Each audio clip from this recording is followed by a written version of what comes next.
بسم اللہ الرحمن الرحیم۔ اللہ کے نام کے ساتھ شروع جو بڑا مہربان اور نہایت رحم فرمانے والا ہے۔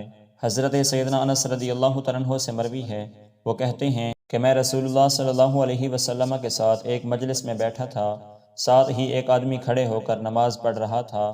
جب اس نے رکوع اور سجدہ کر لیا اور بیٹھ کر تشہد پڑھا تو پھر یہ دعا کی، اللہم انی اسألک بأن لک الحمد لا الہ الا انت الحنان بدیع السماوات والارض ذا الجلال والاکرام یا حی یا قیوم انی اسألک۔ اے اللہ، بے شک میں تجھ سے اس بنا پر سوال کرتا ہوں کہ ساری تعریف تیرے لیے ہے، تو ہی معبود برحق ہے، تو اکیلا ہے، تیرا کوئی شریک نہیں، تو بے حد مہربان ہے۔ اے آسمانوں اور زمین کے موجد، اے جلال و اکرام والے، اے زندہ، اے قائم رکھنے والے، بے شک میں تجھ سے سوال کرتا ہوں۔